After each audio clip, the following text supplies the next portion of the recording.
এখান থেকে একটু কিছু ভালো।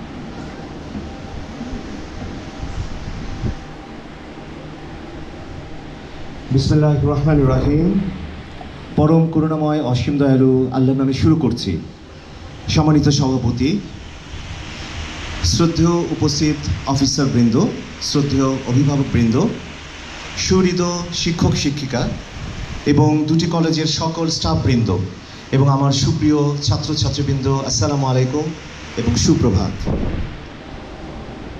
আজকে এই অসম্ভব সুন্দর একটা পরিবেশ, যেখানে পাখির মতো কলকাকলিতে ভরে গেছে আমাদের এই জায়গাটি, সত্যি খুব ভালো লাগছে। পরম করুণাময় আল্লাহ তার পাঠানো মহাগ্রন্থে প্রথম যে প্রত্যাদেশ বা আদেশ দিয়ে শুরু করেছেন তা আপনারা সবাই জানেন বইকি। বিসমিল্লাহির রহমানির রহিম। ইকরা বিসমি রাব্বিকাল্লাযী খলাক, খলাকাল ইনসানা মিন আলাক। অর্থাৎ পড়ো, রিড, তোমার প্রভুর নামে, in the name of your Lord who has created. পড়ো তোমার প্রভুর নামে, যিনি সৃষ্টি করেছেন। একটু লক্ষ্য করলে দেখবেন যে মানব জীবনের সর্বপ্রথম এবং সর্বোৎকৃষ্ট যে প্রত্যাদেশ দিয়ে আল্লাহ শুরু করেছেন, এটা হচ্ছে পড়ো, অধ্যয়ন করো, রিড। আর সর্বোৎকৃষ্ট এবং সর্বশ্রেষ্ঠ মানব মুহাম্মদ রাসূলুল্লাহ সাল্লাল্লাহু আলাইহি সাল্লাম এই একই সুরে উনি বলেছেন, তালিবুল ইলম ফারিদাতু আলা কুল্লি মুসলিমিন। অর্থাৎ প্রত্যেক মুসলিম নর এবং নারীর জন্য বিদ্যা শিক্ষা হচ্ছে ফরজ। আমি আবার বলছি, অত্যাবশ্যকীয়। এটা কিন্তু কোনো অপশনাল কিছু না। এবং রাসূল সাল্লাল্লাহু আলাইহি সাল্লাম আরও বলেছেন যে তোমরা দোলনা থেকে কবর পর্যন্ত জ্ঞান অর্জন করো।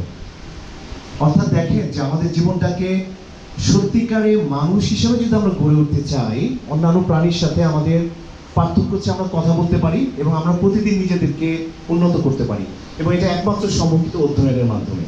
তো এই মহাদায়িত্ব এবং মহা পবিত্র ব্রত নিয়ে আমাদের এই দুটি শিক্ষা প্রতিষ্ঠান 1995 সালে, অর্থাৎ আজ থেকে প্রায় 29 বছর আগে আমরা যাত্রা শুরু করেছিলাম। এবং তুলনা করলে দেখা যায় যে এই সুদূর পথ পেরিয়ে আমরা আজকে যৌবনে পদার্পণ করেছি, তারুণ্যের উজ্জ্বলতায় আমরা আজকে উজ্জ্বল। এই জন্য আমি স্মরণ করছি এই দুটি প্রতিষ্ঠানের শুরু থেকে আজ পর্যন্ত সভাপতি মণ্ডল যারা ছিলেন, অধ্যক্ষ যারা ছিলেন, শিক্ষক শিক্ষিকা, তাদের সবাইকে স্মরণ করছি। তাদের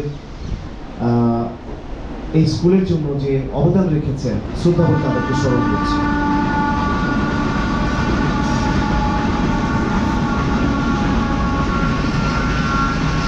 আজকের এই বিশেষ দিনে আমি ছাত্রছাত্রী যারা উপস্থিত আছেন তোমাদের সবাইকে আন্তরিক অভিনন্দন এবং শুভেচ্ছা জানাচ্ছি। সাধারণত কৃতি শিক্ষার্থীদের যে সম্বর্ধনাটা দেয়া হয় সেটা প্রথাগতভাবে করা হয় নবীনবরণের সাথে, কিন্তু আমি বিষয়টি উল্লেখ না করে পারছি না অনুমতি নিয়ে, যে আমাদের সভাপতি মহোদয় দায়িত্ব নিয়েছেন। উনি নিয়ে আমাকে যেটা বলেছেন, আমিও স্কুলে নতুন জয়েন করেছি, উনি বলেছেন যে স্যার উনি বলেছেন যে আমরা এই স্কুলের যারা কৃতি শিক্ষার্থী তাদেরকে আমরা আলাদা করে সম্মানিত করব। আমি এই জন্য সবার প্রথমেই আমাদের সভাপতির জন্য একটা জোরে হাততালি দিতে চাচ্ছি। ধন্যবাদ স্যার, আপনার এই মহতী উদ্যোগ। আমি নিশ্চিত যে বাংলাদেশের 63টা ক্যাম্প পাবলিক স্কুল কলেজের মধ্যে সম্ভবত আমরা প্রথম। আমি 2-1টা কলেজের কথা বলেছি, আলাদা করে সম্বর্ধনা করার এখনো পর্যন্ত কেউ প্রচেষ্টা করেনি বলে আমি জানি।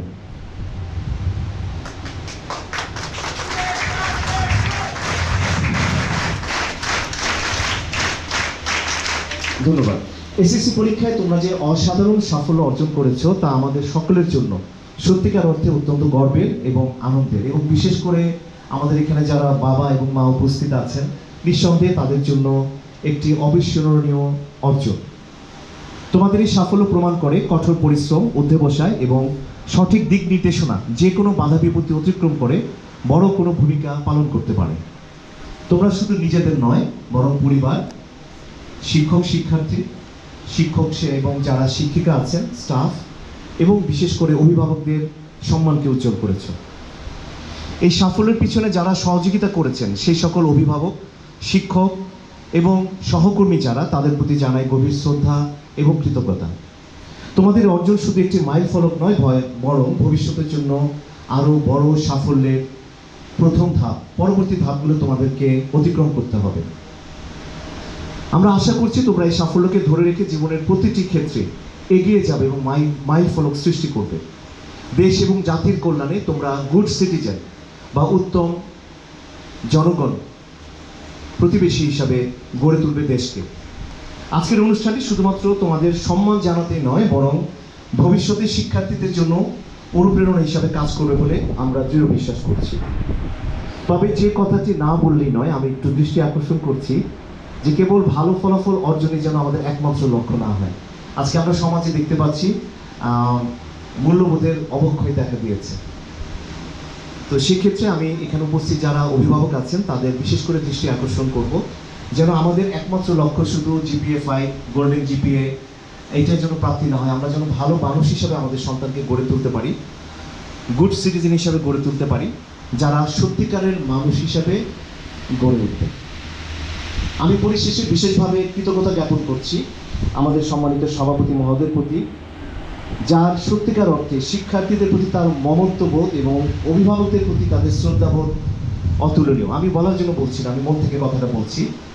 আমাকে সভাপতি মহোদয় যে কথাটা না বললেই নয়, উনি আমাকে ডেকে বলেছেন, স্যার উনি বলেছেন যে স্যার বললেন যে যারা মা আছেন তাদের যে অবদান এটার সাথে আসলে কারোর তুলনা হয় না।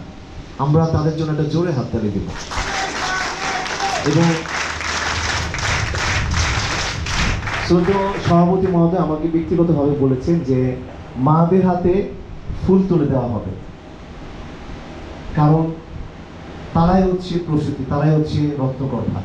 নেপোলিয়ন বোনাপার্ট একটা কথা বলেছিলেন, আপনারা সবাই জানেন, যে give me a good mother, I will give you an educated nation. So আপনারা যারা সকাল থেকে রাত পর্যন্ত কষ্ট করে, মায়েরা যারা আজকে সুন্দর এই আজকে ফলাফলের পিছনে আপনাদের যে অবদান, আমি কথাটা উল্টোভাবে বলতে চাই, যারা শিক্ষার্থী কখনো বাবা মাকে অসম্মান করবে না। আজকে আমাদের আধুনিকতার ছোঁয়ায় আমরা মনে হয় যে বাবা মার কথা না শোনার মধ্যে স্মার্টনেস, আসলে কথাটা ঠিক না। আমি দেখেছি বড় বড় যারা দুনিয়াতে বড় হয়েছেন তারা মায়ের পা ধরে সালাম করছে। মা হয়তো একটা পুরনো কাপড় পরেছে, একটা সুতির কাপড় পরেছে, কিন্তু মাকে পরিচয় দিতে তারা লজ্জাবোধ করে না। আমি আইএসএসপিতে কাজ করেছি, ওখানে অনেক স্টুডেন্টকে আমি জিজ্ঞেস করতাম তোমার বাবা কি করছেন। তার বাবা হয়তো সেনাবাহিনীতে সৈনিক পদে ছিল, কিন্তু অনেকেই সেটা পরিচয় দিতে লজ্জাবোধ করে। এটা কি ঠিক? কখনোই ঠিক না। তোমার বাবা একজন কৃষক হতে পারে। আজকে বাংলাদেশ ব্যাংকের যে গভর্নর, উনি আমি যে ক্যাডেট কলেজে পড়াশোনা করেছিলাম মির্জাপুরে, গভর্নর যিনি ছিলেন আর কি আগে বাংলাদেশ ব্যাংকের গভর্নর, ওনার বাবা ছিলেন কৃষক। আমি কৃষক বলতে যা বোঝাচ্ছি মাঠে কাজ করা কৃষক। ওনার ছেলে বাংলাদেশ ব্যাংকের গভর্নর হয়েছে, সর্বোচ্চ পদে পৌঁছেছে। উনি সবার আগে ওনার বাবার কথা বলতেন যে আমার বাবা গায়ে কাদা নিয়ে মাটি নিয়ে মাঠে কাজ করতে পারতেন, এবং তৎকালীন প্রিন্সিপালকে উনি গিয়ে বলেছিলেন যে আমার বাচ্চাকে আমি মানে মাসের যে টাকাটা উনি দিতে পারতেন না। তো তৎকালীন প্রিন্সিপাল ছিলেন ব্রিটিশ একজন, উনি বলেছিলেন ঠিক আছে আপনার এই সন্তানটাকে আমি বিনা পয়সায় পড়াবো। আজকে দেখেন সেই বিনা পয়সায় পড়ানোর জন্য উনি বাংলাদেশ ব্যাংকের গভর্নর হয়েছেন, কিন্তু উনি ওনার বাবার কথাটা ভুলে যান নাই। উনি বলেছেন আমার বাবা ছিলেন কৃষক। আজকে যে এখানে আকিজ গ্রুপ অফ ইন্ডাস্ট্রিজের যে মালিক, উনি কিন্তু অকপটে স্বীকার করেন যে ওনার বাবা কি ছিলেন। সো আজকে তোমাদের সামনে তোমাদের বাবা মাদেরকে আলাদা করে আজকে ডাকার পিছনে মূল কারণ হচ্ছে আমার বাবা মাদেরকে শ্রদ্ধা করতে শিখে। আজকে এটা উঠে যাচ্ছে। সরি আমি একটা মিনিট বেশি কথা বলছি, অনুমতি দিলে। কথাগুলো বলার এরকম সৌভাগ্য হয় না, যে দুঃখ থেকে কথাগুলো বলছি যে বাংলাদেশে বৃদ্ধাশ্রম যেখানে আছে, যেখানে ওল্ড হোম, এখানে তাদের বাবা মারা আছে যাদের ছেলে doctor, engineer, German, USA, UK, কানাডার মতো জায়গায় বড় বড় পদে আছে, অথচ তারা তাদের মাদেরকে বৃদ্ধাশ্রমে রেখেছে।